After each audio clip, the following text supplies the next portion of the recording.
നീ ഇങ്ങനെ കലപില ചറുപറ സംസാരിച്ചു കൊണ്ടിരിക്കുമ്പോൾ ഞാൻ ഒന്നും കേൾക്കുന്നില്ല, ഞാനൊന്നും അറിയുന്നില്ല. എന്നാൽ നിന്റെ നീണ്ട മൗനങ്ങൾ, നിന്റെ നെടുനെടുങ്കൻ മൗനങ്ങളിൽ നിന്ന് എനിക്ക് ഒരുപാട് വായിക്കാൻ കഴിയുന്നുണ്ട്, ഒരുപാട് കേൾക്കാൻ കഴിയുന്നുണ്ട്. ആയതിനാൽ പ്രിയപ്പെട്ടവളെ, നിന്റെ ചുണ്ടുകളെ ഞാൻ എൻ്റെ ചുണ്ടുകൾ കൊണ്ട് പൂട്ടട്ടെ. സ്വാഗതം അറിവിന്റെ ചുംബനത്തിലേക്ക്. ഇത് Josco jewellers Ashwamedham powered by Sara's curry powder.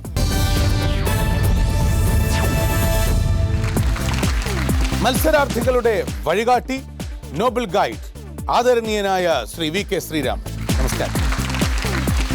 IT guide Nimmi Arun Gopan, hi. കഴിഞ്ഞ രാത്രിയിൽ വിജ്ഞാന വേദിയിൽ നിന്ന് വിട പറഞ്ഞ് നമ്മൾ പിരിഞ്ഞപ്പോൾ പത്തനംതിട്ട ജില്ലയിൽ നിന്നെത്തിയ അശ്വതി എന്ന അധ്യാപികയായ മത്സരാർത്ഥി യാഗം പൂർത്തിയാക്കി യജ്ഞത്തിലേക്ക് കുതിച്ചുപായുന്ന യാഗാശ്വത്തിന്റെ കരുത്തോടെ യാത്ര ചെയ്യാൻ തയ്യാറായോ ഇല്ലയോ എന്നുള്ള ആശങ്കയായി. ആശങ്കകൾക്ക് വിരാമം ഇട്ടുകൊണ്ട് അശ്വതിയുടെ തീരുമാനമറിയാം. Count down.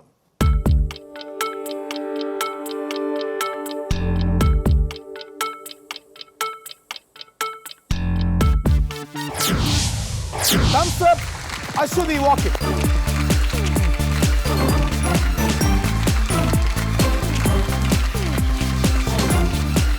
അങ്ങനെ യജ്ഞത്തിലേക്ക് പോകാൻ അശ്വതി തയ്യാറാണ്. തയ്യാറാണ്. Wish you all the best. കൂടുതൽ കാര്യങ്ങൾ ഈ ഹോട്ട് സീറ്റിൽ ഇരുന്നാകാം അല്ലെ ചർച്ച ചെയ്ത് സംഭാഷണം. അശ്വതിക്ക് യജ്ഞത്തിലെ ആദ്യ റൗണ്ട്.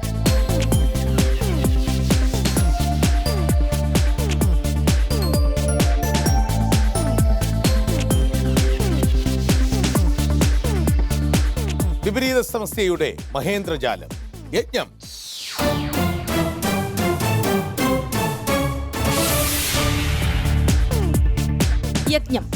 യജ്ഞത്തിൽ 3 റൗണ്ടുകളാണ് ഉള്ളത്. ആദ്യ ബൗളിൽ നിന്നും എടുക്കുന്ന വിഷയത്തെ ആസ്പദമാക്കിയുള്ള ഒരു വ്യക്തിയെയാണ് ഇത്തവണ മത്സരാർത്ഥി ആലോചിക്കേണ്ടത്. 25,000 രൂപയ്ക്ക് അർഹമാകുന്ന ഈ റൗണ്ടിൽ ജയിച്ചാൽ അടുത്ത പടിയിലേക്ക്, പരാജയപ്പെട്ടാൽ 2,500 രൂപയുമായി മടങ്ങാം. യജ്ഞത്തിലെ 2ാം റൗണ്ടിൽ മത്സരാർത്ഥി ചിന്തിക്കേണ്ടത് ബൗളിലെ വിഷയത്തിൽ നിന്നും അതിനോടനുബന്ധിച്ച ഒരു സംഭവമാണ്. 50,000 രൂപയ്ക്ക് അർഹമാകുന്ന ഈ റൗണ്ടിൽ ജയിച്ചാൽ അടുത്ത പടിയിലേക്ക്, പരാജയപ്പെട്ടാൽ 5,000 രൂപയുമായി മടങ്ങാം. യജ്ഞത്തിലെ 3ാം റൗണ്ടിൽ മത്സരാർത്ഥി ചിന്തിക്കേണ്ടത് ബൗളിലെ വിഷയത്തിൽ നിന്നും അതിനോടനുബന്ധിച്ച ഒരു സ്ഥലമാണ്. 1,00,000 രൂപയ്ക്ക് അർഹമാകുന്ന ഈ റൗണ്ടിൽ ജയിച്ചാൽ അന്തിമ മേഖലയായ രാജസൂയത്തിലേക്ക് കടക്കാം, പരാജയപ്പെട്ടാൽ 10,000 രൂപയുമായി പുറത്തേക്ക്, പിൻവാങ്ങിയാൽ 25,000 രൂപ. അശ്വതി, ടെൻഷനൊന്നുമില്ല? കഴിഞ്ഞ ദിവസം യാഗത്തിൽ വെച്ച് കുറച്ച് ടെൻഷൻ അനുഭവിച്ചു. നന്നായിട്ടുണ്ടായിരുന്നു. ഇപ്പൊ കുറച്ചുകൂടെ കംഫർട്ടബിൾ ആണ്. അതെ. ബൗളിൽ നിന്ന് ലഭിച്ച വിഷയം വളരെ ബുദ്ധിമുട്ടുള്ള വിഷയമൊന്നും അല്ല. അല്ല. അശ്വതി വിചാരിച്ച വ്യക്തിയുടെ പേര് ശ്രീ വി കെ ശ്രീരാമൻ. താങ്കൾ അംഗീകരിക്കുന്നു? IT guide, you are ready to support her? Yes.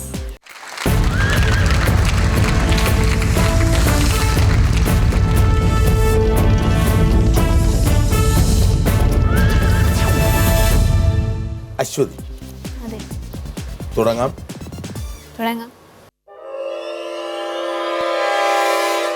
Aswathy വിചാരിച്ച വ്യക്തി ഒരു പുരുഷനാണോ? അല്ല. ജീവിച്ചിരിപ്പുണ്ടോ? ഉണ്ട്. ഇന്ത്യൻ? അല്ല. ഏഷ്യൻ? അതെ. സാർക്ക് രാജ്യങ്ങളിലൊന്നും?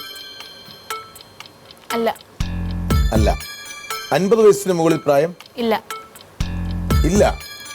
സ്പോർട്സ്? അതെ. China, Japan, Korea, Thailand, Philippines, Mongolia, ഇതിലൊന്നാണോ രാജ്യം? അല്ല. ഒരു ഇസ്ലാമിക രാഷ്ട്രം? അല്ല. Vietnam, Cambodia, Israel, Palestine? Asian ആണെന്ന് പൂർണ്ണമായിട്ട് പറയാൻ പറ്റില്ല. ഏഷ്യൻ അല്ല. ഏഷ്യൻ ആണെന്ന് പൂർണ്ണമായിട്ട് ആ കോണ്ടിനെന്റിന് അങ്ങനെയല്ല പറയുന്നത്. അല്ല, ഏഷ്യൻ അല്ല. സർ, അല്ല, ഇപ്പോ ലോകത്തിലെ എല്ലാ രാജ്യങ്ങൾക്കും നമുക്ക് ഇപ്പോ കൃത്യമായി പറയാം സർ. ഉദാഹരണത്തിന് ഫോർ എക്സാമ്പിൾ റഷ്യ, ഒരു യൂറോപ്യൻ കൺട്രിയാണ്. പണ്ടത് യൂറേഷ്യൻ കൺട്രി ആയിരുന്നു. ഇപ്പൊ റഷ്യ ഒരു യൂറോപ്യൻ കൺട്രിയാണ്. കസാഖിസ്ഥാനും തുർക്ക്മെനിസ്ഥാനും ഒക്കെ വരുന്ന ഏഷ്യയുടെ തന്നെ രാജ്യങ്ങളായി മാറിക്കഴിഞ്ഞു. ഇപ്പൊ അതുകൊണ്ട് എല്ലാ രാജ്യങ്ങൾക്കും പണ്ട് യൂറേഷ്യ എന്ന് വ്യാപിച്ചു കിടന്നിരുന്നു പ്രദേശങ്ങൾ. ഇപ്പൊ കൃത്യമായി കോണ്ടിനെന്റലൈസ് ചെയ്യാൻ പറ്റുന്ന രീതിയിലാക്കി രാജ്യങ്ങളെല്ലാം. അങ്ങനെ ഒരു സംഭവം ഉണ്ടായതോടുകൂടി. അങ്ങനെയാണെങ്കിൽ ഏഷ്യ അല്ല ഇപ്പൊ. അല്ല, അങ്ങനെയാണെങ്കിൽ ഏഷ്യ അല്ല, റഷ്യ തന്നെയാണോ രാജ്യം? റഷ്യ. പന്ത് ഉപയോഗിച്ചുള്ള ഒരു കളി അല്ല. അല്ല. അത്ലറ്റിക്സ്. അതെ.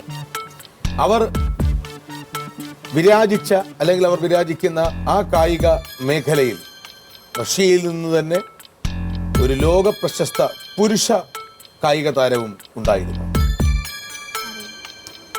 അറിയില്ല. Okay, fine. അവർക്ക് ലേഡി ബുബ്ക എന്ന വിളിപ്പേരുണ്ടോ എന്നാണ് ഞാൻ ചോദിച്ചത്. Life line. ലോക പ്രശസ്ത പോൾ വാൾട്ടറായ സെർജി ബുബുക്കയെ ഓർമ്മിപ്പിച്ചുകൊണ്ട് നിങ്ങൾ വിചാരിച്ച സ്ത്രീക്ക് ലേഡി ബുബുക്ക എന്ന വിളിപ്പേരുണ്ടോ എന്നാണ് എന്റെ ചോദ്യം. സെർജി ബുബുക്കയെ അറിയാമോ? ഇല്ല. സെർജി ബുബ്ക ഈ ലോകം കണ്ട എക്കാലത്തെയും ഏറ്റവും വലിയ പോൾ വാൾട്ടറാണ്. തന്റെ തന്നെ റെക്കോർഡുകൾ പലതവണ മറികടന്ന ലോക ചരിത്രത്തിലെ ഏറ്റവും മഹാനായ കായിക താരങ്ങളിൽ ഒരാളാണ് സെർജി ബുബ്ക. സെർജി ബുബ്കയെ പോലെ തന്നെ വനിതകളുടെ പോൾ വാൾട്ടിൽ അത്ഭുതങ്ങൾ സൃഷ്ടിക്കുന്ന ഒരു റഷ്യൻ കായിക താരത്തിനെ ലേഡി ബുബ്ക എന്ന് വിളിക്കാറുണ്ട്. ലേഡി ബുബ്ക എന്ന് വിളിക്കുന്നത് എലന ഇസിൻബയേവയാണ്. അവരെയാണോ മനസ്സിൽ വിചാരിച്ചത്? അതെ.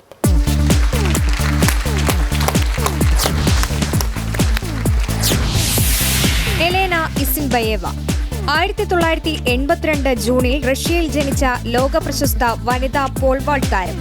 2004-ലും 2008-ലുമായി 2 തവണ ഒളിമ്പിക്സിൽ സ്വർണ്ണ മെഡൽ നേടി.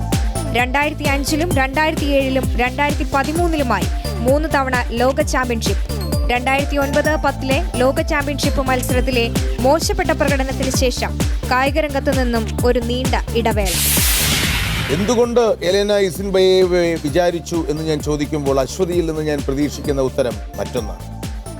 കൂടുതൽ ഉയരങ്ങൾ കീഴടക്കുന്ന ഒരു വനിതയെ ഞാൻ മനസ്സിൽ കാണാൻ ഇഷ്ടപ്പെട്ടു എന്നതാണ്. ഒളിമ്പിക്സിന്റെ മുദ്രാവാക്യം എന്താണ്? കൂടുതൽ വേഗത്തിൽ, കൂടുതൽ ദൂരത്തിൽ, കൂടുതൽ ഉയരത്തിൽ. കൂടുതൽ ഉയരങ്ങളിൽ എത്തട്ടെ അശ്വതി.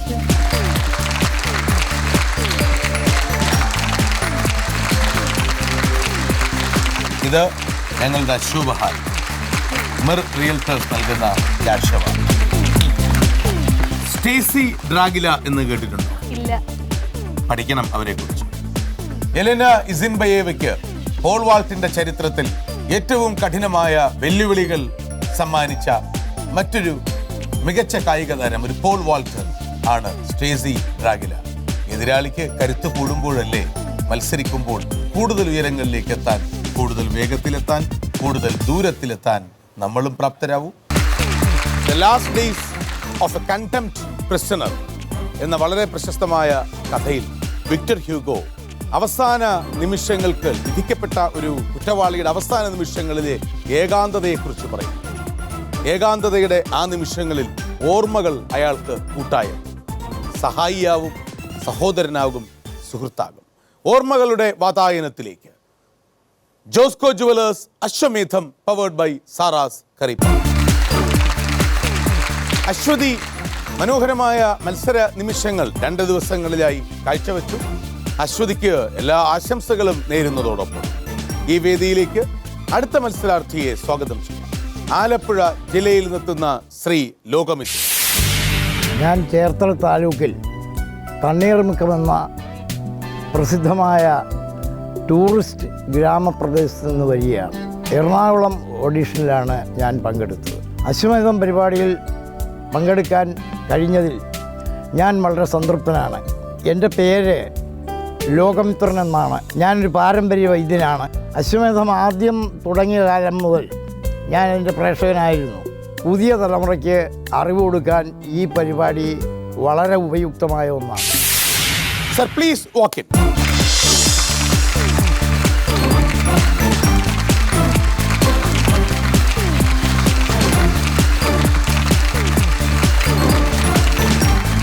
സാറിൻ്റെ പേര്, അതിൻ്റെ അർത്ഥം ഒന്ന് സംസാരിക്കാം സർ.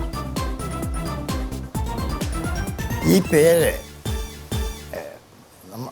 ജ്യോതിഷ വിശ്വാസിയായ എൻ്റെ അച്ഛൻ ഞാൻ ജനിച്ചതിന് ശേഷം ജാതകം എഴുതിച്ചു. ജാതകം എഴുതാൻ വന്ന ജ്യോത്സ്യൻ വിശ്വാമിത്രൻ എന്ന് പേരിടണം.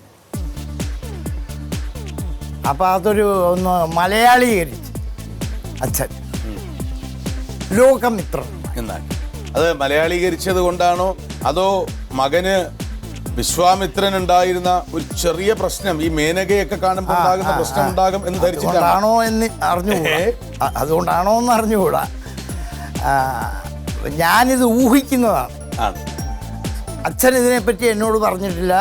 എന്താ ഈ പേര്, ഇതൊരു യൂണിക്കായിട്ടുള്ള ഒരു പേരാണ്, അതെന്താ ഇട്ടതെന്ന് ഞാൻ ചോദിച്ചിട്ടില്ല. പിന്നെ ഇത് ഊഹമാണ് എൻ്റെ. നമുക്ക് അദ്ദേഹത്തിനോടൊരു സംശയം ചോദിക്കാം. ശ്രീ വി കെ ശ്രീരാമൻ, ഈ പേര് കേട്ടപ്പോൾ എൻ്റെ മനസ്സിലുണ്ടായ ഒരു വളരെ ഗൗരവമായ ഒരു സംശയം. ഈ അറിവിങ്ങനെയാണല്ലോ നമ്മൾ നേടുന്നത്. ഓരോ ചിന്തയിലും സംശയങ്ങൾ ഉണ്ടാകുമ്പോൾ പരിഹരിക്കുമ്പോഴാണ് അറിവുണ്ടാകുന്നത്. ഈ ലോകമിത്രൻ എന്ന വാക്കിൻ്റെ അർത്ഥം ലോകത്തിനെ തൻ്റെ മിത്രമായി കാണുന്നയാളാണ് എന്നാണോ അതോ ലോകത്തിൻ്റെ സൂര്യൻ എന്നാണോ? മിത്രന് സൂര്യൻ എന്നൊരർത്ഥമുണ്ട്. നാനാർത്ഥങ്ങളിലൊന്ന് അങ്ങനെയാണ്. ലോകത്തിന്റെ സൂര്യൻ എന്നാണ്. പക്ഷെ രണ്ടും ആയിക്കോട്ടെ അല്ലേ? ആ അർത്ഥത്തിൽ മാത്രമാവില്ല എന്ന് തോന്നുന്നു എനിക്ക്. കാരണം പറഞ്ഞാലേ സൂര്യൻ്റെ തന്നെ നിരവധി നാനാർത്ഥ പര്യായങ്ങൾ ഇടാറുണ്ട് സാധാരണ. അങ്ങനെയാണ് സാധാരണ ചെയ്യാറ്. ഈ ഭാസ്കരൻ അല്ലെങ്കിൽ ദിവാകരൻ അങ്ങനെയൊക്കെ പേരുള്ളപ്പോൾ ഒരു മിത്രൻ എന്നുള്ള പേര് തിരഞ്ഞെടുക്കുമെന്ന് തോന്നുന്നില്ല എനിക്ക്. എന്തായാലും അതൊരു അന്വേഷിക്കാം. പ്രേക്ഷകർക്ക് ഇതിനെക്കുറിച്ച് ആഴത്തിൽ പഠിക്കാം. നിങ്ങളുടെ നാട്ടറിവുകളുടെ പെരുമയിൽ നിന്നും നിങ്ങൾക്ക് ഈ വിവരം മെയിൽ ചെയ്യാം. വിശ്വാമിത്രൻ എന്ന വാക്കിന് അല്ലെങ്കിൽ ലോകമിത്രൻ എന്ന വാക്കിന് ലോകത്തിൻ്റെ മിത്രം എന്നാണോ അർത്ഥം അതോ ലോകത്തിൻ്റെ സൂര്യൻ എന്നാണോ അർത്ഥം? നിങ്ങളുടെ അഭിപ്രായങ്ങളും നിങ്ങളുടെ നിർദ്ദേശങ്ങളും വിശദീകരിച്ച് തന്നെ ഞങ്ങളെ അറിയിക്കുക. ashwameedham@kairalitv.in. താങ്കളപ്പോൾ നാളെ മുതൽ നാട്ടുകാരുടെ ചർച്ചയ്ക്ക് കാരണമാകുന്ന പേരിൻ്റെ ഉടമയാണ്. നമുക്കൊരുപാട് ചർച്ച ചെയ്യാനുണ്ട് ഇവിടെ. അതിനു മുൻപ് ഈ യാഗഭൂമിയിലേക്ക് സ്വാഗതം.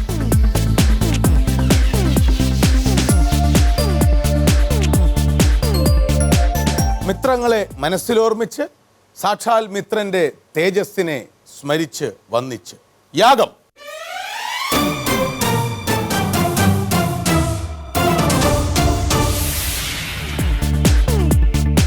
യാഗം. അശ്വമേധത്തിലെ ആദ്യ ചുവടായ യാഗത്തിൽ മത്സരാർത്ഥി അഭിമുഖീകരിക്കേണ്ടത് 3 റൗണ്ടുകളാണ്. ആദ്യ ബൗളിൽ നിന്നും തെരഞ്ഞെടുക്കുന്ന വിഷയത്തെ ആസ്പദമാക്കിയുള്ള ഗ്രാൻഡ് മാസ്റ്ററുടെ ശരിയോ തെറ്റോ എന്ന ചോദ്യത്തിന്റെ ശരിയുത്തരത്തിന് 1000 രൂപ ലഭിക്കും. ശരിയുത്തരം പറഞ്ഞ മത്സരാർത്ഥി രണ്ടാമത്തെ ബൗളിലേക്ക് നീങ്ങും. ഗ്രാൻഡ് മാസ്റ്ററുടെ ചോദ്യത്തോടൊപ്പമുള്ള 2 സൂചനകളിൽ നിന്നും ശരിയുത്തരം പറഞ്ഞാൽ ലഭിക്കുന്നത് 2500 രൂപയാണ്. മൂന്നാമത്തെ ബൗളിൽ ചടങ്ങുകൾ ആദ്യത്തെ റൗണ്ട് പോലെ തന്നെ, പക്ഷേ ഉത്തരത്തിനായുള്ള ഗ്രാൻഡ് മാസ്റ്ററുടെ സൂചന 3 മാറും. ഇവിടെ ജയിച്ചാൽ ലഭിക്കുന്നത് 5000 രൂപയാണ്. 4ാം റൗണ്ടിൽ ഒരു ദൃശ്യത്തെ ആസ്പദമാക്കിയുള്ള ചോദ്യത്തിന്റെ ശരിയുത്തരത്തിന് ലഭിക്കുന്നത് 10000 രൂപയാണ്. ഈ മേഖലയിൽ 10000ത്തിന് മുൻപേ പരാജയപ്പെട്ടാൽ 1000 രൂപ മാത്രമേ ലഭിക്കൂ. ജയിച്ചാൽ മത്സരം തുടരാം, അല്ലെങ്കിൽ 10000 രൂപയുമായി പിൻവാങ്ങാം. ആരംഭിക്കാം സർ. ആദ്യത്തെ വിജ്ഞാനഗോളത്തിൽ നിന്നും ആദ്യ കടമ്പയ്ക്ക് വേണ്ടിയുള്ള വിഷയമെടുക്കും.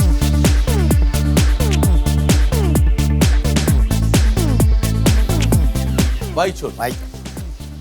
ശാസ്ത്രം. തിരികെ നിക്ഷേപിച്ചോളൂ.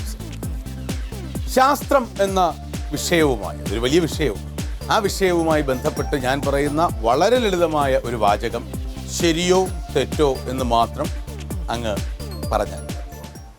ജനിതക ശാസ്ത്രത്തിൻ്റെ പിതാവ് എന്നറിയപ്പെടുന്നത് ഗ്രിഗർ മെന്റലാണ്. ശരിയോ തെറ്റോ?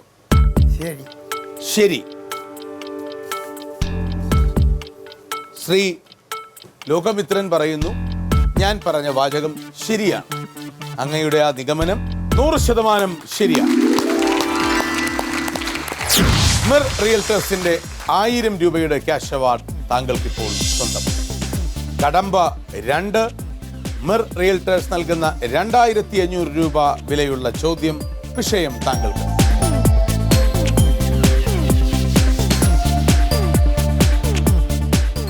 സംഗീതം. സംഗീതം തിരികെ നിക്ഷേപിക്കും. ചോദ്യം ഇതാണ്.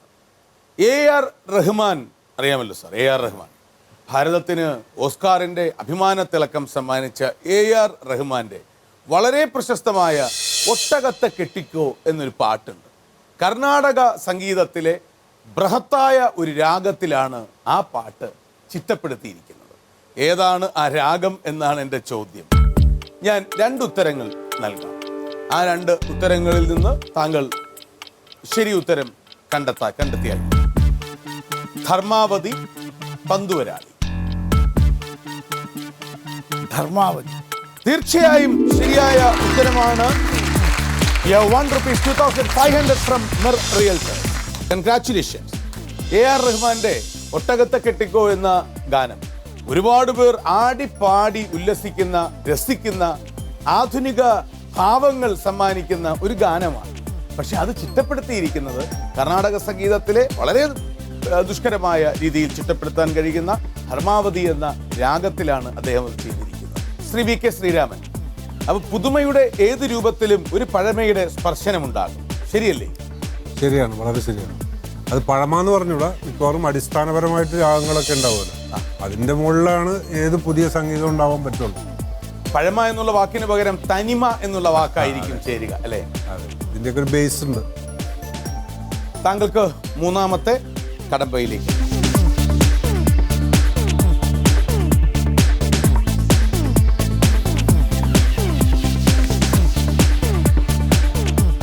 മുഗൾ ഭരണം. മുഗൾ ഭരണം. മുഗൾ ഭരണത്തെക്കുറിച്ചുള്ള ചോദ്യം 5000 രൂപ വിലമതിക്കുന്നതാണ്. 3 ഉത്തരങ്ങളാണ് ഞാൻ നൽകുക. അതിൽ നിന്നാണ് ശരി ഉത്തരം താങ്കൾ സമ്മാനിക്കേണ്ടത്. മുഗൾ ചക്രവർത്തിമാരിൽ ആരാണ് ഭാര്യയായ റാബിയ ദുറാനിയുടെ ഓർമ്മയ്ക്ക് ബീബി കാ മക്കാബറ സ്ഥാപിച്ചത്? ഒന്നാമത്തെ ചോയ്സ് അക്ബർ, രണ്ടാമത്തെ ചോയ്സ് ജഹാംഗീർ, മൂന്നാമത്തെ choice Aurangzeb.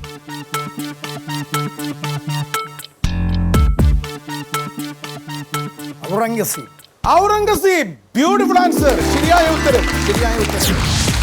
₹5,000 from Mir realtors. ഔറംഗാബാദിലാണ് ബീബി കാ മക്കാബറ.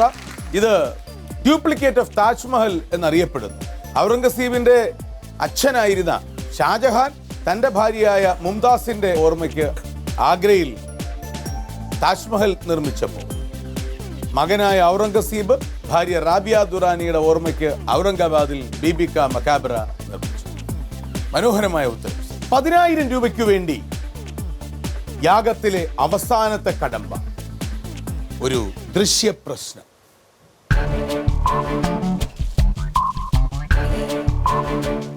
ഈ മുദ്ര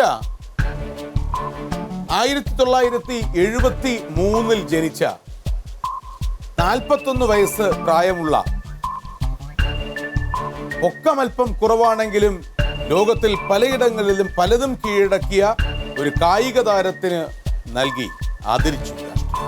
എന്താണ് സാർ ഈ മുദ്ര? ഇത് ഭാരതരത്ന. ഭാരതരത്നയാണോ? Can you unmask this computer? Bharat Ratna. ശരിയാണ്, ഭാരതരത്ന എന്ന് തന്നെയാണ് ആ കീർത്തിമുദ്രയിൽ ആലേഖനം ചെയ്തിരിക്കുന്നത്. അഭിനന്ദനങ്ങൾ.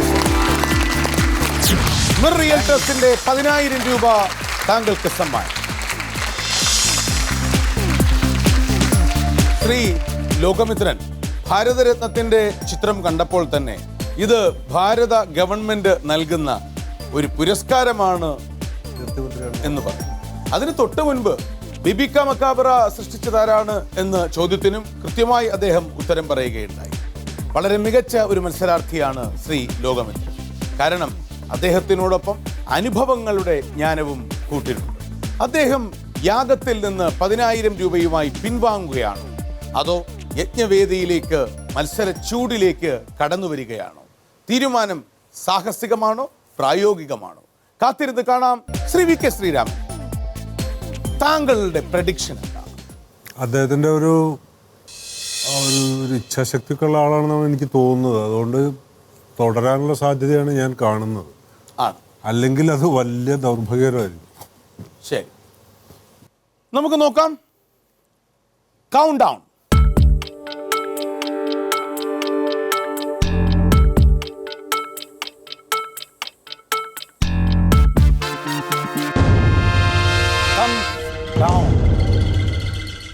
ദൗർഭാഗ്യകരമായി പോയി. അദ്ദേഹവുമായുള്ള വിജ്ഞാന യാത്ര ഇവിടെ അവസാനിക്കും. Sir please.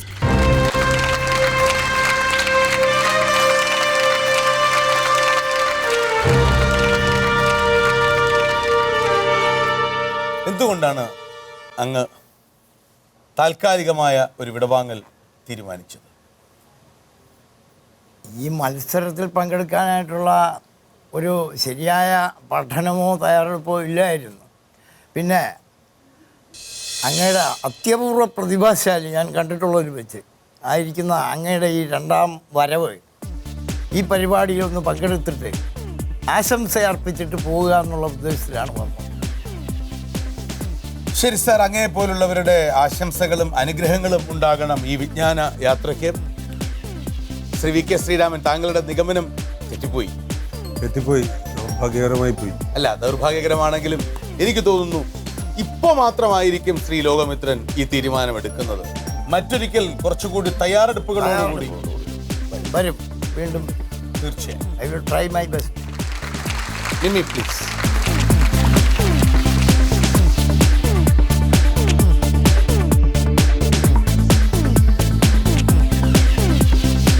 സർ, ഇത് ഞങ്ങളുടെ സ്നേഹം നിറഞ്ഞ അശോഭമാണ്. ഒപ്പം മിർ റിയൽറ്റേഴ്സ് നൽകുന്ന 10,000 രൂപ താങ്കൾ ഈ യാത്രക്കിടയിൽ. നമ്മുടെ ചർച്ച നടന്നുകൊണ്ടേയിരിക്കുകയാണ്. എന്താണ് ലോകമിത്രൻ എന്ന സംശയവും അതിനെക്കുറിച്ചുള്ള ചർച്ചയും. പ്രേക്ഷകർ മെയിൽ ചെയ്യേണ്ട വിലാസം നിങ്ങൾക്ക് വേണ്ടി ഇപ്പോൾ നിങ്ങളുടെ സ്ക്രീൻ.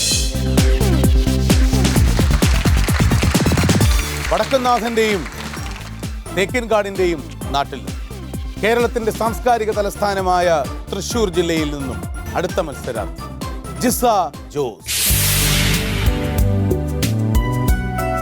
എൻ്റെ പേര് ജിസ. ഞാൻ തൃശ്ശൂർ ജില്ലയിലെ പട്ടിക്കാട് എന്ന സ്ഥലത്ത് നിന്നാണ് വരുന്നത്. തൃശ്ശൂർ ജില്ലയിലെ ഓഡിഷനിൽ എനിക്ക് പങ്കെടുക്കാൻ കഴിഞ്ഞില്ല. പകരം ഞാൻ തിരുവനന്തപുരം ജില്ലയിലെ ഓഡിഷനിലാണ് പങ്കെടുത്തത്. ഓഡിഷനിൽ പങ്കെടുക്കുമ്പോൾ ഒരിക്കലും സെലക്ഷൻ കിട്ടുമെന്ന് പ്രതീക്ഷിച്ചിരുന്നില്ല. കാരണം അത്രയധികം തിരക്കായിരുന്നു തിരുവനന്തപുരം ജില്ലയിൽ. വൈകുന്നേരം വരെ ഇരുന്നിട്ടാണ് നമുക്ക് ഓഡിഷനിൽ തന്നെ പങ്കെടുക്കാൻ കഴിഞ്ഞത്. ഒരിക്കലും സെലക്ഷൻ കിട്ടുമെന്ന് പ്രതീക്ഷിച്ചല്ലായിരുന്നു വന്നത്. സെലക്ഷൻ കിട്ടിയതിൽ വളരെയധികം സന്തോഷം.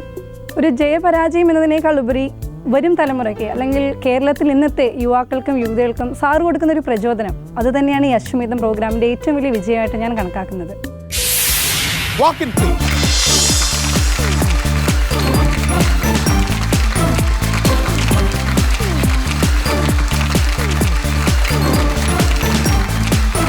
ഹലോ ജിസ,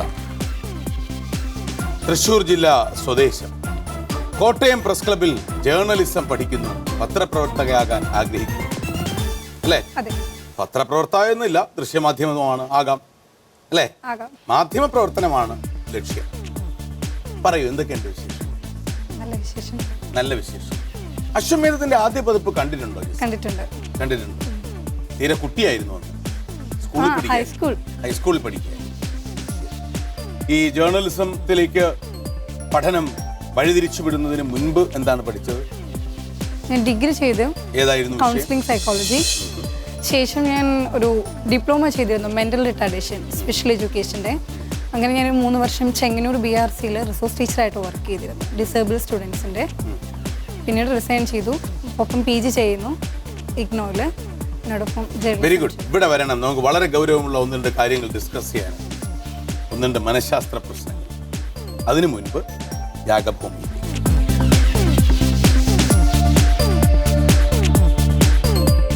ഏകാന്തതയുടെ മനഃശാസ്ത്രത്തെക്കുറിച്ച് ജിസയുമായി ചർച്ച ചെയ്യാം.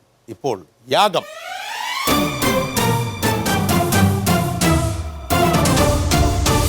Jisa, all the best. Thank you. Sri V K Sreeraman, എന്താണ് ഈ ഭാവിയിലെ മാധ്യമപ്രവർത്തകയോട്, വളരെ മുതിർന്ന ഒരു മാധ്യമപ്രവർത്തകൻ കൂടിയായ താങ്കൾക്ക് പറയാൻ? വെറുമൊരു മാധ്യമ പ്രവർത്തക അല്ല എന്നാണ് ഇപ്പോൾ പറയുന്നത്. അതിൽ കുറച്ച് സോഷ്യൽ കമ്മിറ്റ്മെന്റ് ഉണ്ടായിരിക്കണം. അതാണ് എനിക്ക് തോന്നുന്നത് ഈ മെന്റലി റിട്ടാർഡഡ് ആയിട്ടുള്ള അങ്ങനത്തെ ഒരു സബ്ജക്ട്സിലേക്ക് പോയത്. എനിക്ക് വളരെ ഫ്രൂട്ട്ഫുൾ ആയിട്ട് പല കാര്യങ്ങളും ചെയ്യാൻ സാധിക്കും. വെറുതെ ഇങ്ങനെ ഒരു കക്ഷി രാഷ്ട്രീയത്തിന്റെ മാധ്യമ പ്രവർത്തനം അല്ലാതെ സാമൂഹ്യത്തിന് ഒരു ഇടപെടലുകൾ നടത്താൻ കഴിയും. സോഷ്യൽ കമ്മിറ്റഡ് ആയിട്ടുള്ള കുറെ മാധ്യമ പ്രവർത്തനങ്ങൾ നടത്താം. ജിസ, തുടങ്ങാം യാഗം.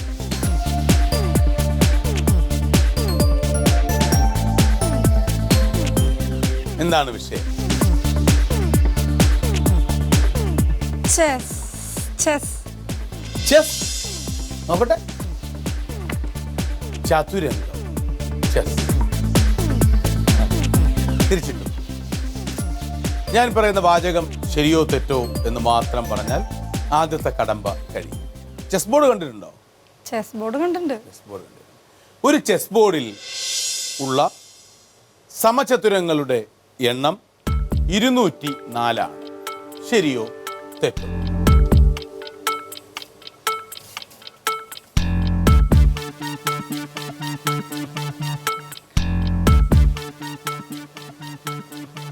ശരിയാണ്. നേരാണ് ജിസ, നേരാണ്. ഒരു ചെസ് ബോർഡിൽ 64 കളങ്ങളാണ് ഉള്ളത്, അല്ലേ? ജിസ പറഞ്ഞ ഉത്തരം ശരിയാണ്. കളങ്ങൾ 64 ഉള്ളെങ്കിൽ എന്താ ജിസ? സമചതുരങ്ങൾ 204 ആണ്. ആ ചെസ് ബോർഡ് ഒരു സമചതുരമാണ്. 4 കളങ്ങൾ ചേരുമ്പോൾ ഒരു സമചതുരമാണ്. 9 കളങ്ങൾ ചേരുമ്പോൾ മറ്റൊരു സമചതുരമാണ്. 16 കളങ്ങൾ ചേരുമ്പോൾ മറ്റൊരു സമചതുരം. അങ്ങനെ 1 square plus 2 square plus 3 square plus 4 square plus 5 square plus 6 square plus 7 square plus 8 square. 64 അധികം 49 അധികം 36 അധികം 25 അധികം 16 അധികം 9 അധികം 4 അധികം 1 204. ജിസയുടെ ഉത്തരം ശരിയാണ്. You have won 1000 from Mir Realty. രണ്ടാം കടമ്പ. ശരി, ഇത്തവണ എന്താണ് വിഷയമെന്നോ?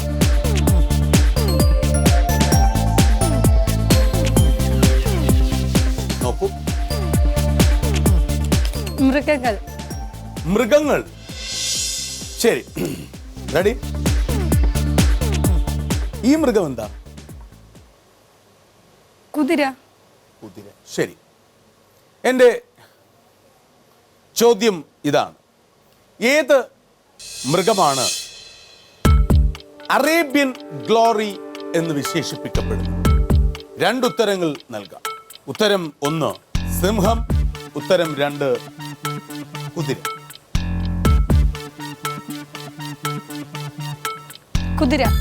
കുതിര. ഉത്തരം ശരിയാണ്. അറേബ്യൻ ഗ്ലോറി എന്ന് വിശേഷിപ്പിക്കപ്പെടുന്ന മൃഗം കുതിരയാണ്. അറബി കുതിരയാണ് കരുത്തിന്റെ, ശക്തിയുടെ എല്ലാം തന്നെ പ്രതീകം. ഇവിടെ അറിവിന്റെ പ്രതീകം ഈ യാഗാശു. Congratulations, you have won ₹2,500 from Mir realtors. മൂന്നാം കടമ്പ.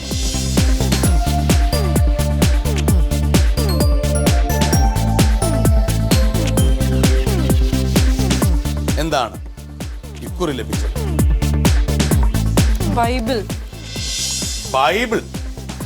ബൈബിളിനെ കുറിച്ച് ഞാൻ എന്താ വളരെ നിസ്സാരമായ ഒരു ചോദ്യം ചോദിക്കാം. ഞാൻ നിന്നെ മനുഷ്യരെ പിടിക്കുന്നവനാക്കാം എന്ന് ജീസസ് ക്രൈസ്റ്റ് ആരോട് പറഞ്ഞു? ചോയ്സ് വേണോ? വേണം. 1 മത്തായി, 2 പത്രോസ്, 3 ബറബാസ്. പത്രോസിനോടാണ് ശരിയായ ഉത്തരം. You have won ₹5,000 from Mir Realty. ഇനി ഒരു ചെറിയ കടമ്പ കൂടി കഴിഞ്ഞാൽ നമുക്ക് യജ്ഞത്തിലേക്ക് എത്താം. Ready to see a wonderful visual. എന്തൊരു വിഷ്വൽ! അറിയോ ഇദ്ദേഹത്തെ? ഇല്ല, ഇദ്ദേഹത്തെ അറിയില്ല. ഇദ്ദേഹത്തിന്റെ കയ്യിൽ കാശ് വല്ലതും ഉണ്ടോ? ഇദ്ദേഹം കാശുള്ള ആളാണോ? കയ്യിൽ കാശുള്ള ഒരാളാണോ? അറ്റ്ലീസ്റ്റ് എന്തെങ്കിലും ചായ വാങ്ങിച്ചു തരാൻ, ജിസയ്ക്ക് ഒരു ചായ വാങ്ങിച്ചു കൊടുക്കാൻ ഇയാളുടെ കയ്യിൽ വല്ലതുണ്ടോ? ഉണ്ടെങ്കിൽ എനിക്ക് അങ്ങനെ ഒരു ചിത്രം കാണും. ഇത് കഴിഞ്ഞതിന് ശേഷം നമുക്കൊരു കോഫി കുടിക്കാൻ പോകാം. കയ്യിൽ പൈസ വല്ലതും എടുത്തിട്ടുണ്ടോ? ഇല്ല. ഇല്ല. പുള്ളിയുടെ ഉണ്ടോ നോക്കാം. ഉദയകുമാർ. ആര്? ഉദയകുമാർ. ഉദയകുമാർ. ആരാണ് ഇയാൾ? ഇന്ത്യൻ റുപ്പി ചിഹ്നം ഇന്ത്യൻ റുപ്പി ചിഹ്നം ആവിഷ്കരിച്ച ഉദയകുമാർ. നമ്മുടെ രൂപയുടെ ഈ ചിഹ്നം ആവിഷ്കരിച്ച ഉദയകുമാർ. ശരിയായ ഉത്തരം Jisa. Congratulation. You have won rupees 10,000 from Mer Realtors. ആ ഒരു ആവേശം കണ്ടില്ലേ രൂപയുടെ ചിഹ്നം കണ്ടപ്പോഴേ? ഉദയകുമാർ. ഞാനിത് എനിക്ക് അവളുടെ ഫോട്ടോ ഇല്ലായിരുന്നു. പക്ഷെ ഞാൻ ആദ്യം അശ്വമേധത്തിനെ കുറിച്ച് വിചാരിച്ചപ്പോ പഴയ അശ്വമേധമാണെങ്കിൽ സാറിനോട് ചോദിക്കണം ഈ ഉദയകുമാറിനെ കുറിച്ച് അങ്ങനെയൊക്കെ. പിന്നെ ഞാൻ വിചാരിച്ചേ ഇന്ത്യൻ റുപ്പി ഫസ്റ്റ് കോയിൻ ചെയ്ത ആള്, ഒരിക്കലും സാർ അത് പറയാതിരിക്കില്ല. അങ്ങനെ ഞാൻ പക്ഷെ ഞാൻ പിക്ചർ എപ്പോഴും ഈ ഒരു പിക്ചർ ഞാൻ കണ്ടിരുന്നില്ല. ഞാൻ ഭയങ്കര നോട്ട് ചെയ്തിട്ട് ഞാൻ മനസ്സിൽ കണ്ടിരുന്ന ഒരാളായിരുന്നു ഉദയകുമാർ, സാറിൻ്റെ അടുത്ത് സംസാരിക്കാനായി. രൂപയുടെ ചിഹ്നം കണ്ടപ്പോൾ തന്നെ വളരെ ആവേശത്തോടെയാണ് ഉദയകുമാർ എന്ന് ജിസ പറഞ്ഞു. അടയാളപ്പെടുത്തലുകൾക്ക് കാരണക്കാരാകുന്നവർക്ക് ചരിത്രത്തിൽ അവരുടേതായ ഒരു അടയാളം ഉണ്ടാകും. The man who marks things will get a mark for himself. ജിസയുടെ തീരുമാനം എന്തായി? യാഗത്തിന്റെ വിജയത്തിന് ശേഷം യജ്ഞഭൂമിയിലേക്ക് ജിസ പ്രവേശിക്കും, അതോ ഈ മത്സരത്തിൽ നിന്ന് ജിസ പിൻവാങ്ങുകയാണ്? കാത്തിരുന്ന് കാണാം. ശാസ്ത്ര വിദ്യാർത്ഥിനിയായിരുന്നു. സാമൂഹ്യ പ്രവർത്തനങ്ങളിൽ ഇടപെടലുകൾ നടത്തി. പത്രപ്രവർത്തനത്തിന് കൂടുതൽ മികവ് ലഭിക്കുവാൻ വേണ്ടി ഇപ്പോൾ അഭ്യസിക്കുന്നു. എന്തായിരിക്കും ജിസയുടെ മനസ്സിൽ? Countdown please.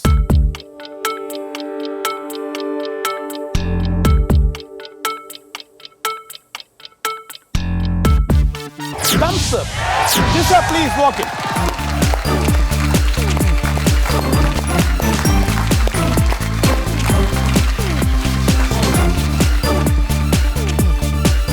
So, Jisa ധീരമായി മുന്നോട്ട് പോകാനാണ് തീരുമാനിച്ചത്. All the best. എല്ലാ വിഷയങ്ങളും ആ സ്ഫടികഗോളത്തിലുണ്ട്. പക്ഷേ ഈ യജ്ഞം പോലെ വീട്, അമ്മ മുതലായ വളരെ ഷാർപ്പായ വിഷയങ്ങളായിരിക്കില്ല. നിങ്ങളുടെ സൗകര്യത്തിന് വളരെ കോമണായ വിഷയങ്ങളാണെല്ലാം. രാഷ്ട്രീയം, സാഹിത്യം, കല, ചരിത്രം, സ്പോർട്സ് എന്നിങ്ങനെ ലോകത്തിലെ എല്ലാ വിഷയങ്ങളെയും ജനറലൈസ് ചെയ്യുന്ന സബ്ജക്റ്റുകളാണ് അതിനകത്തുള്ളത്. അതിൽ നിന്ന് നിങ്ങൾ തിരഞ്ഞെടുക്കുന്ന വിഷയവുമായി ബന്ധപ്പെട്ട ഒരാളിൻ്റെ പേരാണ് വിചാരിക്കേണ്ടത്. എൻ്റെ പക്കൽ 21 ചോദ്യങ്ങളില്ല, 18 ചോദ്യങ്ങളേ ഉള്ളൂ. നിങ്ങൾക്ക് 6 ലൈഫ് ലൈനുകളുടെ സഹായം കമ്പ്യൂട്ടർ വഴി ലഭ്യമാകും. All the best.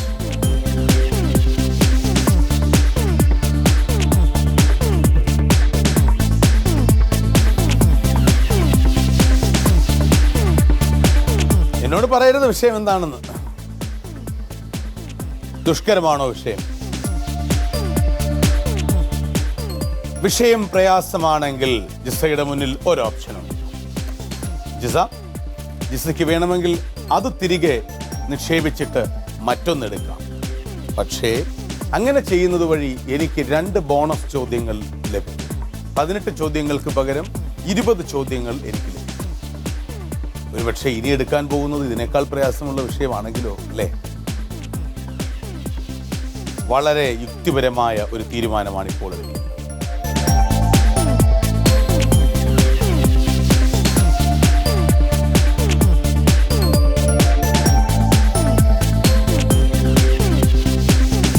ആരെയായിരിക്കും ജിസ മനസ്സിലോർക്കുക? ജീവിച്ചിരിക്കുന്നയാളിനെയോ മരിച്ചുപോയ ആളിനെയോ? എനിക്കറിയില്ല. അറിയാം. യജ്ഞം.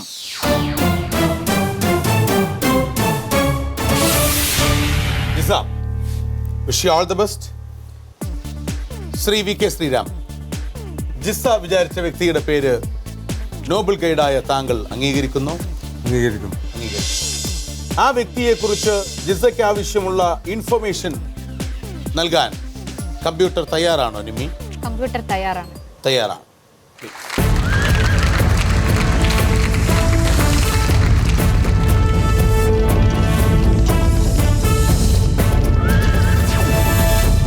കമ്പ്യൂട്ടറിന്റെ സഹായം ജിസയ്ക്ക് ഉറപ്പുവരുത്തുന്നത്, ജിസ യജ്ഞത്തിൽ വ്യക്തിയായാലും സംഭവമായാലും സ്ഥലമായാലും വിചാരിക്കുന്നത്, മത്സരാർത്ഥി വിചാരിക്കുന്നത് മത്സരാർത്ഥിയുടെ സ്വന്തം വിജ്ഞാനത്തിൽ നിന്നാണ് ഒരു പേര് തിരഞ്ഞെടുക്കുന്നത്.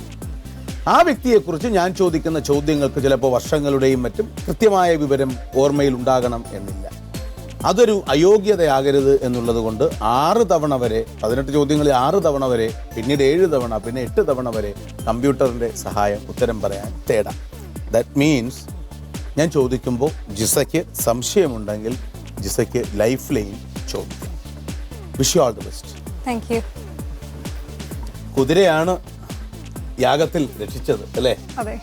യജ്ഞത്തിലും ഈ കുതിരയുടെ മുൻകാൽ കുതിപ്പ് ജിസയ്ക്ക് കൂട്ടായിരിക്കട്ടെ. ജിസയും ഒരുമിച്ച് വിപരീത സമസ്യയുടെ നിമിഷങ്ങൾ ഇവിടെ ഇങ്ങനെ ആരംഭിക്കും. ജിസ വിചാരിച്ച വ്യക്തി ഒരു പുരുഷനാണോ? അതെ. ആണ്.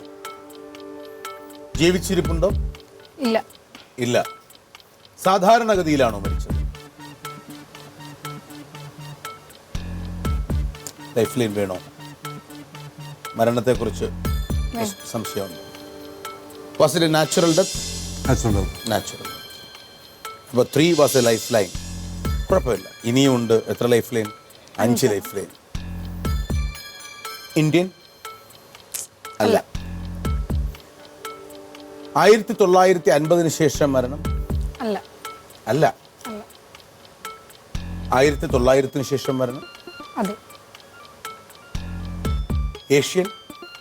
അതെ. ആണ്. ആണ്. ഏഷ്യനല്ല. ഏഷ്യൻ അല്ല. അല്ല. ജനനം കൊണ്ടാണ് ഏഷ്യനാവുന്നത്. അയാൾ ഏത് നാട്ടുകാരനാണെന്ന് ചോദിച്ചാൽ ഏത് കോണ്ടിനെന്റിലാണ് അയാൾ ജനിച്ചത് എന്നുള്ള നിലക്ക് ജനനം കൊണ്ട് അയാൾ അവിടെ ഒരു ആസ്പത്രിയിൽ പ്രസവിച്ചുകൊണ്ട് അയാൾ ഈ നാട്ടിലാകാരനാവില്ല. ഏഷ്യൻ ആണോ എന്നാണ് ചോദ്യം. അല്ല. അല്ല. So he was not an Asian അല്ലേ? യൂറോപ്യൻ? യെസ്. ആണ്. Britain, France, Greece, Germany, Italy ഇതിലൊന്നാണോ രാജ്യം? അതെ. ആണ്. ബ്രിട്ടീഷ്? അതെ. ആണ്. രാഷ്ട്രീയം, കല, സാഹിത്യം ഇതിലൊന്നാണോ പ്രധാന മേഖല? Politics, arts, literature? അല്ല. മതപരം, ആത്മീയം, സാമൂഹ്യ പ്രവർത്തനം ഇതിലൊന്നാണോ പ്രധാന മേഖല? അല്ല. അല്ല. സ്പോർട്സ്, ശാസ്ത്രം, ബിസിനസ്, ഒഫീഷ്യൽ ഇതിലൊന്നാണോ പ്രധാനം? അതെ. സ്പോർട്സ് ആണോ? അല്ല. സയൻസ്? അല്ല. ഇന്ത്യയുമായി എന്തെങ്കിലും ബന്ധം? ഉണ്ട്. ഔദ്യോഗിക സേവനം നിർവഹിച്ചിട്ടുണ്ടോ അദ്ദേഹം ഇന്ത്യയിൽ? ഉണ്ട്. യൂണിഫോം ഉള്ള ഔദ്യോഗിക സേവനമായിരുന്നു അത്? അതെ. ഭാരതീയരെ സംബന്ധിച്ചിടത്തോളം അദ്ദേഹം കുപ്രസിദ്ധനായ ഒരാളായിരുന്നു? അതെ. കുപ്രസിദ്ധനായിരുന്നു അദ്ദേഹം. He was notoriously famous. ബ്രിട്ടീഷുകാരനായ ഉദ്യോഗസ്ഥനായിരുന്നു, സൈനിക ഉദ്യോഗസ്ഥനായിരുന്നു എന്നതുകൊണ്ട് ഒരാൾ കുപ്രസിദ്ധനാവില്ല. എന്തെങ്കിലും കുപ്രസിദ്ധമായ കാരണങ്ങൾ കൊണ്ട് ഹി വാസ് നൊട്ടോറിയസ്ലി ഫേമസ്. അത് ശരി തന്നെയാണ്, കുപ്രസിദ്ധനായിരുന്നു അല്ലേ? ഉറപ്പ് തന്നെയാണ്. അതെ. ശരി, എൻ്റെ അവസാനത്തെ ചോദ്യം, my final question, whether he has anything to do with the particular year 1919? അതെ. ഉണ്ട്. ഉണ്ട്. ജനറൽ ഡയറിനെ വധിച്ചത് ഉദ്ധം സിംഗ് ആണ്. ഉദ്ധം സിംഗ് വെടിവെച്ച് കൊല്ലുകയായിരുന്നു ഡയറിനെ എന്നൊരു തെറ്റിദ്ധാരണയുണ്ട്. പക്ഷേ ഉദ്ധം സിംഗ് കൊന്നത് ആ സമയത്ത് തന്നെ പഞ്ചാബ് പ്രവിശ്യയുടെ ഗവർണറായിരുന്ന മൈക്കൽ ഒ ഡയറിനെയാണ് ഉദ്ധം സിംഗ് കൊന്നത്. ജനറൽ ഡയറിനെ അല്ല വെടിവെച്ച് കൊന്നത്. പക്ഷെ ഞാനും എൻ്റെ കുട്ടിക്കാലത്ത് സ്കൂളുകളിൽ മലയാളത്തിൽ അച്ചടിച്ച ചരിത്ര പാഠപുസ്തകങ്ങളിൽ പഠിച്ചിരുന്നത് ഉദ്ധം സിംഗ് ജനറൽ ഡയറിനെ കൊന്നു എന്നാണ്. അതിനെല്ലാം മുമ്പ് വളരെ ഗൗരവമായൊരു ചോദ്യം ചോദിക്കട്ടെ. താങ്കൾ വിചാരിച്ച വ്യക്തി ജനറൽ ഡയറാണോ? ആയിരുന്നു. ആയിരുന്നു. എന്നെ വല്ലാതെ കുഴച്ചത് ആ ലൈഫ് ലൈനാണ്.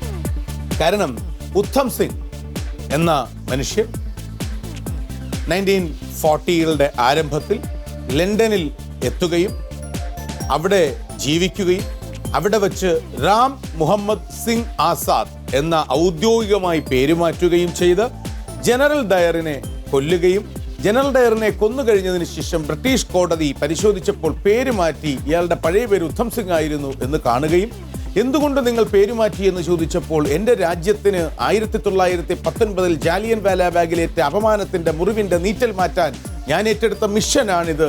അത് ചെയ്യേണ്ടത് ഉദ്ധം സിംഗ് ആയല്ല, രാമന്റെ, ഇന്ത്യൻ ഹിന്ദുക്കളുടെ പ്രതീകമായി രാമന്റെ പേരിൽ രാം, നബി സല്ലല്ലാഹു അലൈഹി വസല്ലത്തിന്റെ പേരിൽ മുഹമ്മദ്, സിഖ് ദേശീയതയുടെ സിംഗ്, സ്വതന്ത്രൻ എന്നർത്ഥമുള്ള ആസാദ്, ഇതെല്ലാം ചേർന്ന് വേണം ഞാനത് ചെയ്യാൻ.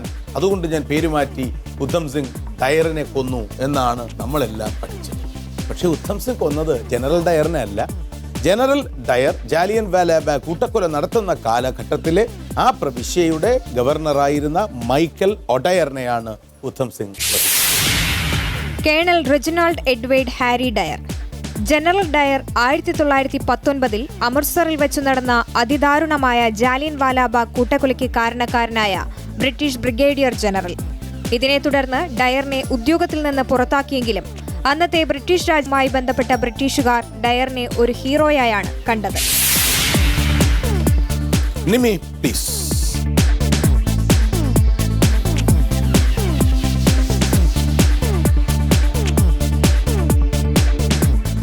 ഞങ്ങളുടെ ഈ അശോഭഹാരം ജിസ്സ ഇതിൽ പങ്കെടുത്തിട്ടില്ലായിരുന്നു എങ്കിൽ ഈ നിമിഷം ലഭിക്കില്ലായിരുന്നു. ഒരുപക്ഷെ ധാർമ്മികമായ ഇത്തരം പരിപാടികൾക്കുള്ള ഒരു ദൗത്യവും എവിടെയോ പറ്റിക്കിടക്കുന്ന ചില തെറ്റായ ധാരണകൾ തിരുത്തുക എന്നതുകൂടിയാണ്. ജിസയുടെ ഈ ചിന്ത കേരളത്തിലെ പ്രേക്ഷകർക്ക്, വിദ്യാർത്ഥികൾക്ക് വളരെ ഉപകാരപ്രദമായ ഒരു പുത്തൻ അറിവിന്റെ പങ്കുവയ്ക്കൽ കൂടിയായി അല്ലേ? മിർ റിയൽറ്റേഴ്സ് നൽകുന്ന ക്യാഷ് അവാർഡ്. ഈ പുരസ്കാരങ്ങളെക്കാളെല്ലാം വലുതാണ് ജിസയുടെ പ്രാതിനിധ്യവും പങ്കാളിത്തവും. വളരെ രസകരമായിരുന്നു മത്സരത്തിന്റെ നിമിഷം. മനോഹരമായ ചിന്ത, മികച്ച മത്സരാർത്ഥി. ഏകാന്തതയുടെ മനഃശാസ്ത്രം നമ്മളെ വല്ലാതെ വേട്ടയാടുമ്പോൾ നമുക്ക് ഇത്തരം ഓർമ്മകൾ ഷെയർ ചെയ്യാം, ഇത്തരം അറിവുകൾ പങ്കിടാം. വല്ലപ്പോഴുമൊക്കെ പുസ്തകത്താളുകളിൽ പണ്ട് മാനം കാണാതെ ഒളിപ്പിച്ചു വെച്ച മയിൽപ്പീലിത്തുണ്ടെടുത്ത് ഒന്നിങ്ങനെ നിർത്താം. ശുഭരാത്രി ഫ്രം GS.